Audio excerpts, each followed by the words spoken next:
Oke, Assalamualaikum warahmatullahi wabarakatuh. Ketemu lagi dengan saya Aprilia Kurnianti di mata kuliah Perancangan Basis Data. Hari ini kita akan membahas tentang gambaran umum dari sebuah perancangan basis data dengan apa-apa juga yang perlu kita ketahui ketika kita mau merancang sebuah basis data. Materi untuk hari ini ada beberapa, yaitu yang pertama gambaran umum dari perancangan basis data itu sendiri. Yang kedua ada pengenalan tentang entitas. Yang ketiga ada pengenalan atribut. Yang keempat pengenalan hubungan atau relasi dalam basis data. Yang kelima adalah pengenalan kardinalitas, dan yang terakhir adalah pengenalan tentang IRD atau Entity Relationship Diagram. Oke, langsung kita mulai. Yang pertama tentang gambaran umum sebuah perancangan basis data. Kalau kemarin kita udah ngomongin tentang database, sekarang kita mau ngomong bagaimana caranya ketika kita merancang sebuah basis data. Tapi sebelumnya kita harus tahu perancangan basis data itu sebenarnya apa sih. Nah, perancangan basis data itu adalah proses ya untuk menciptakan suatu sistem database yang lebih terstruktur dan juga efisien ya. Di sini prosesnya melibatkan identifikasi dan definisi dari konsep-konsep seperti entitas, atribut, hubungan, dan juga kardinalitas dari si basis data. Nah, yang pertama kita mau membahas tentang apa itu entitas.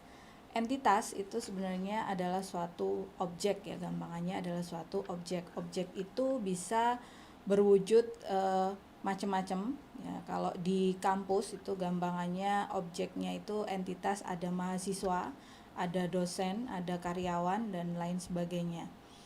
Entitas itu dilambangkan dengan persegi panjang kalau kita membuat sebuah IRD.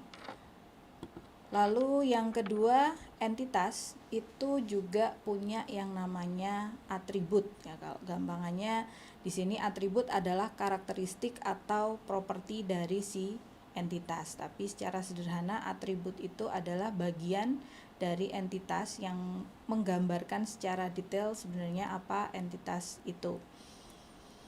Contoh atribut di sini ada nama, alamat, nomor telepon, jenis kelamin, mungkin kalau untuk mahasiswa itu macam-macam ya, dan NIM ya, itu contoh-contoh atribut ya. Atribut itu biasanya dilambangkan dengan bentuk oval seperti itu. Lalu yang selanjutnya ada yang namanya hubungan atau relasi ya. Hubungan ini menggambarkan asosiasi atau koneksi antar entitas. Jadi kalau kita melakukan yang namanya perancangan basis data, itu ada beberapa entitas yang mungkin dia bisa berdiri sendiri, tapi ada juga beberapa entitas yang punya relasi dengan entitas yang lain. Contohnya di situ, ketika mahasiswa mendaftar mata kuliah, berarti akan ada relasi antara mahasiswa dan juga mata kuliah ya, dimana kita perlu tahu sebenarnya mahasiswa ini mengambil mata kuliah apa saja. Itu sudah kewajiban ketika Anda masuk di universitas, masuk untuk pilih prodi, nanti Anda akan ngambil yang namanya mata kuliah. Nah, untuk hubungan atau relasi ini dinotasikan dengan garis persegi, garis panjang ya, garis lurus. Lalu selanjutnya adalah pengenalan tentang kardinalitas ya. Kalau tadi kita udah ngomongin relasi atau hubungan antar entitas, kita juga perlu mendefinisikan hubungan dari masing-masing entitas tersebut ya. Jadi hubungannya itu bisa macam-macam. Yang secara umum kardinalitas itu ada 3, ada one to one, ada one to many atau many to one, dan yang terakhir ada many to many atau banyak ke banyak.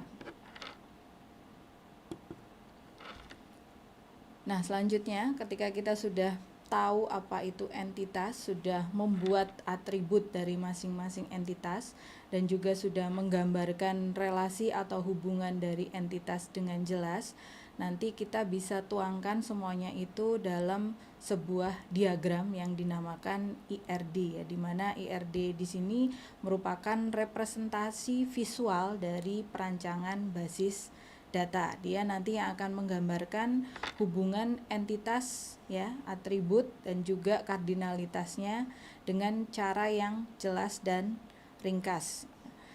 IRD sendiri bisa membantu dan memahami untuk pengkomunikasian antar relasi entitas tadi. Jadi kalau hubungannya jelas, insya Allah nanti database yang dihasilkan juga akan efektif dan efisien.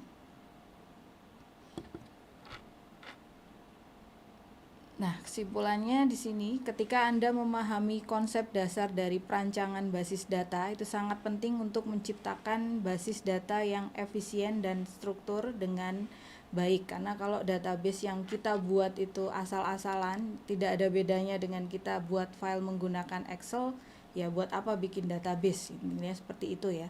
Itu kenapa kita harus paham betul bagaimana kita mengidentifikasi yang namanya entitas juga atributnya apa saja itu juga harus teridentifikasi dengan baik karena tidak semua atribut itu perlu direcord ya. Lalu relasi antar entitasnya seperti apa itu juga kita harus perlu pahami dengan baik supaya kita nanti juga bisa membuat database yang lebih efektif. Mungkin itu untuk pertemuan kali ini. Nanti ada sedikit tugas yang bisa dikerjakan di my class. Bisa ditanyakan apabila ada pertanyaan. Saya akhiri. Assalamualaikum warahmatullahi wabarakatuh.